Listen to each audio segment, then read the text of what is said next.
aqui nesse terceiro capítulo, que ele vai chamar o corpo e a máquina, ele inicia falando dessa coisa que o Leonardo abria cadáveres para observar, para ver anatomia e tal. Então, Leonardo da Vinci ganhou fama como artista que dissecava, investigando, como a lenda nos diz, os segredos proibidos e internos dos corpos em decadência. Imagina-se que esta fosse uma atividade ilícita e sacrílega, que o colocava fora da esfera da igreja.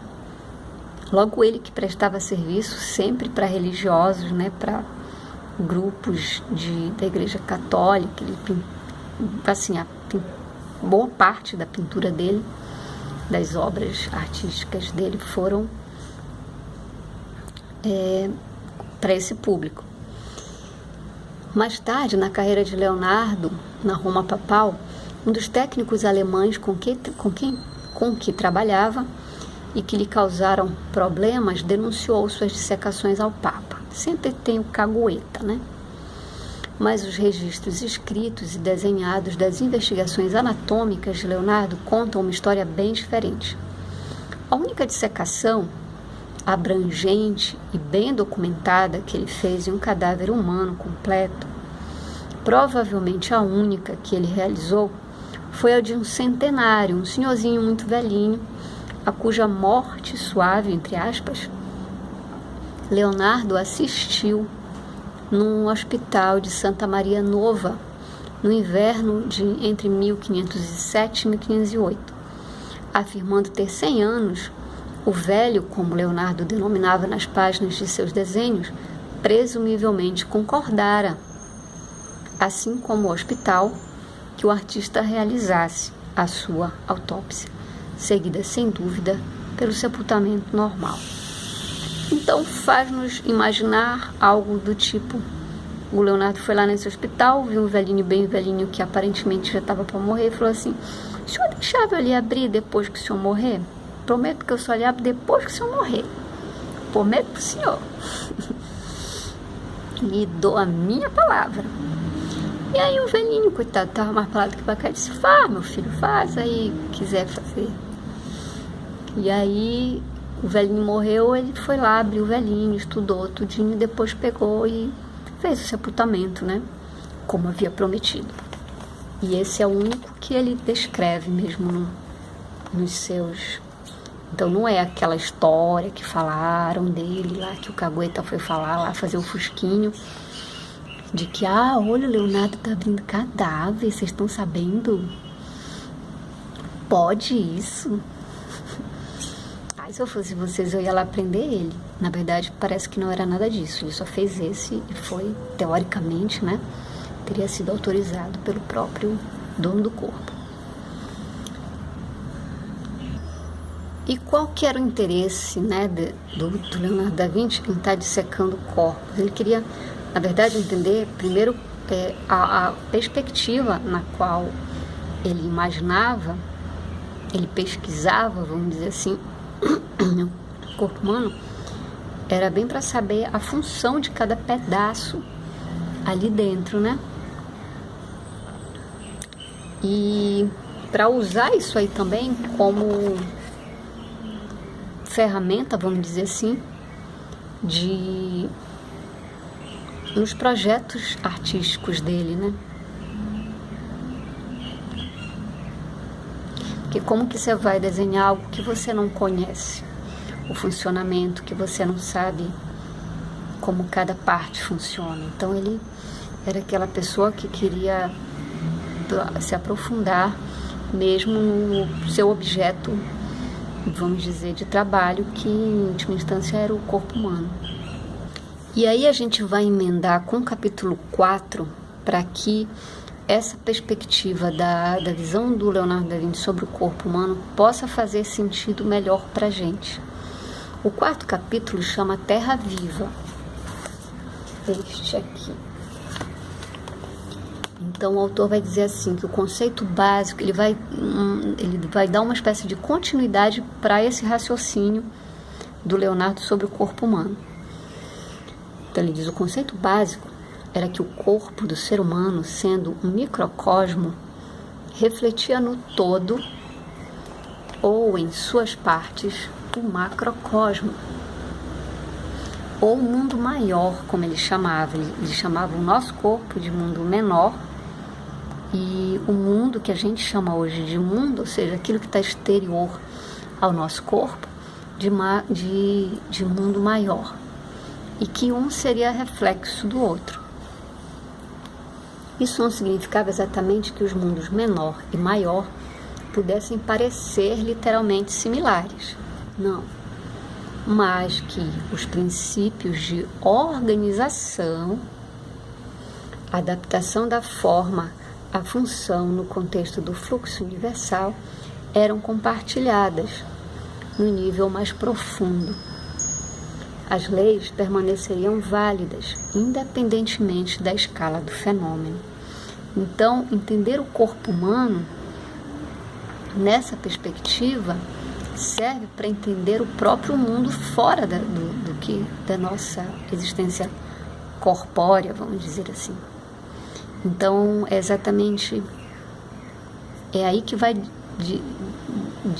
vamos dizer, desembocar esse raciocínio do Leonardo, essa perspectiva dele, a visão dele sobre o corpo humano, né? E nada mais é isso daí do que aquela velha história de que a parte reflete o todo, todo reflete a parte, não sei o que, que não vai ser só Leonardo. Ele vai dizer assim: não são poucos os antigos a que Leonardo da Vinci podia estar se referindo. Platão, por exemplo, era um importante adepto dessa ideia também. Sêneca talvez também estivesse próximo de Leonardo, pelo modo como este falava de sua noção geral acerca do comportamento das partes e tal. Eu estou achando que a gente vai até concluir nesse vídeo, porque a gente já está no 5º capítulo, que ele chama de Histórias. Em Histórias, ele vai se aproximar um pouco mais do Leonardo e da relação dele com a Lisa, que é a moça da Mona Lisa, que seria de modelo e tal. Desculpa. E aí ele vai dizer assim: uma enxurrada interpretativa do legado do Leonardo concentrou-se no cientista profético e no tecnólogo. A ciência de suas pinturas, algo a que ele próprio dava muito valor, foi igualmente enfatizada. Pode causar uma certa surpresa, portanto, a descoberta de que, na lista dos 116 livros de sua propriedade,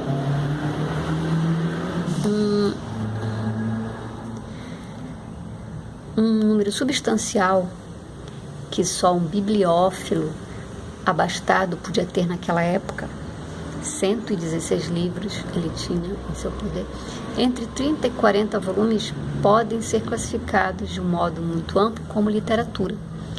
Então aí ele vai dar uma ideia do que lia Leonardo, né, naquela época. Aí incluindo-se gramáticas e dicionários para ajudá-lo a melhorar seu desempenho em latim. Outro grupo, de cerca de 12 livros, relacionava-se a narrativas religiosas e brochuras da igreja, que lhe devem ter servido muito bem como pintor de temas sacros, que foi.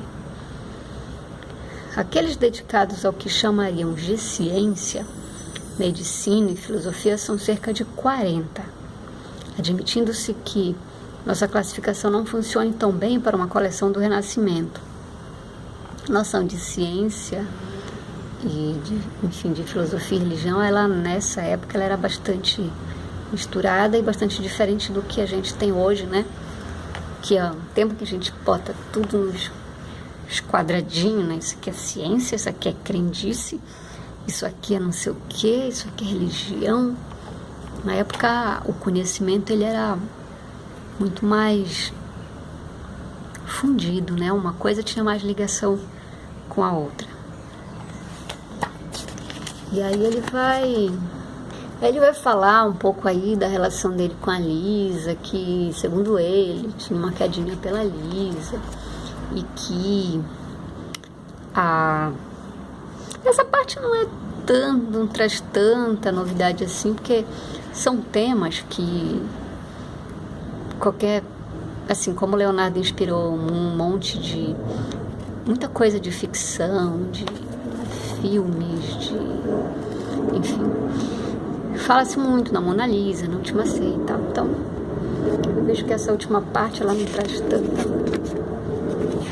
não foi tão interessante para mim e não será provavelmente para vocês.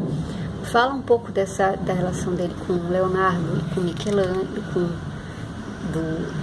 com Michelangelo e com Rafael Sanzio. E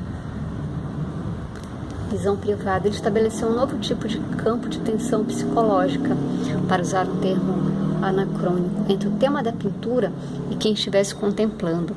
Isso é interessante, que ele vem lembrar essa capacidade que Leonardo tinha de fazer a tela, o que estava na pintura dele, dialogar com o ambiente, né? Então, no caso da Última Ceia, ele lembra que detalhes da mesa onde Jesus é retratado com os apóstolos tinham detalhes da toalha de mesa que eram semelhantes às toalhas de mesa que eram usadas no convento, enfim, nesse local onde a pintura foi instalada. Então os monges, quando sentavam-se ao refeitório para fazer sua refeição, a mesa do refeitório, as mesas do refeitório eram dispostas em formato de U, sendo que a pintura de Leonardo ficava na parte que não fechava, digamos assim, o U, né? 3 lances assim de mesas, né, que formavam esse formato, e a pintura do Leonardo foi instalada exatamente aqui em cima, que dava a sensação de que na verdade era uma 4ª mesa, sacou? Daquele ambiente onde Jesus estava lá com os apóstolos. Então o autor fala um pouco dessa capacidade, né, que Leonardo tinha de trazer esse diálogo. E finalmente o último capítulo, que é o quarto de Lisa, onde ele vai falar para a gente de forma mais detalhada. Lembrando que no começo da obra ele nos conta que ele começa a escrever esse livro exatamente lá onde essa mulher morava com o marido dela e tal, e que hoje foi transformado num local, uma espécie de... era uma vila, né? E eles transformaram numa espécie de hotel com essa pegada histórica e tal, e que muitas pessoas vão para lá. É um turismo histórico, né? Muitas pessoas vão para lá se hospedar exatamente porque aqui viveu Mona Lisa e tal. Então ele começa dizendo assim: Marco, o jardineiro, aponta a janela. Foi ali que ela posou. Ele está apontando para um dos quartos, amplo, com um pé direito alto e gracioso, no qual estamos na vila de Vignamaggio, outrora propriedade da família Gherardini. A janela desfruta de uma vista fantástica sobre o vale e as colinas ao fundo. Vestígios da ponte foram descobertos. A ponte que aparece atrás, ele vai falar também muito desse estudo, né, que foi feito. Até hoje os especialistas têm essa controvérsia, se a paisagem que aparece atrás da Mona Lisa, se era uma paisagem da região, ou se foi alguma coisa que Leonardo criou ali na obra para dar uma outra leitura para aquilo ali e tal. A família Nunziante hoje é proprietária da vila, que ali produz um bom vinho, azeite de oliva, além de alugar quartos como parte do projeto italiano de agriturismo. Já quase no finalzinho, ele vem falar assim: moderno Leonardo, ele quer dizer a imagem que a gente tem do Leonardo da Vinci hoje, né? É, em um nível, produto de uma base factual mais segura que a de Vasari. Vasari, que é um dos caras lá da história da arte, que é um nome bastante importante para quem pesquisa história da arte e tal. Mas é também moderno no sentido específico da nossa época.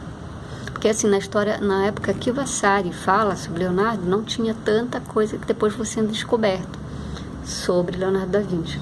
Sua ciência e tecnologia em particular foram conduzidas para dentro de uma teia de hipóteses que alimentaram a Idade Moderna. Ele se tornou um homem à frente de seu tempo, pioneiro do voo, da carruagem sem cavalos, do submarino, da bicicleta, de armas de destruição em massa, da dinâmica dos fluidos e, sem dúvida alguma, da geladeira. O esboço de um brinquedo espiralado para um festival que se transforma no primeiro helicóptero. Alguns rabiscos sugestivos são reunidos num robô humano completo.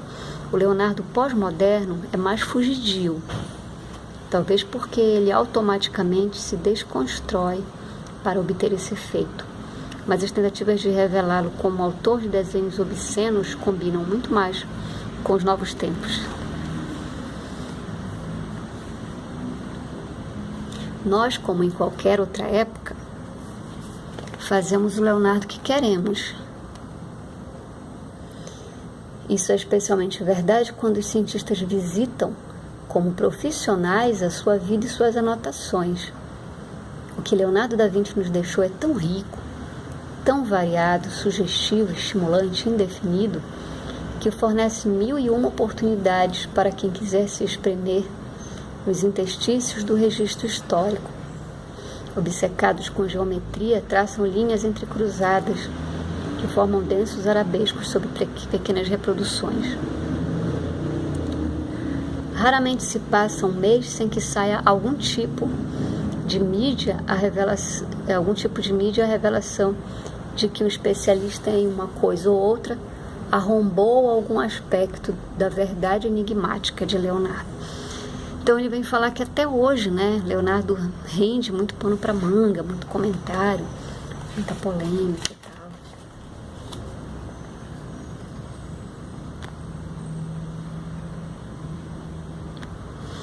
E enfim o autor termina dizendo: talvez eu deva parar por aqui. Pelo menos confio que Leonardo da Vinci continuará a exercer seu fascínio, tenha eu feito ou não um bom trabalho. É isso. Acabamos o Leonardo da Vinci. Agora vamos passar para o... Então, o próximo vai ser o Dora Maar, que é esse aqui, que eu já comecei, mas ele é chatão. Essa moça escreve meio estranho, não gostei não, já tô lá pela página 30, mas não tô gostando muito não. Mas tá, depois a gente fala disso. Valeu e se inscreve, tá bom? E aperta no sininho para receber todas as coisinhas que forem sendo postadas aqui. Beijo pra todo mundo, tchau!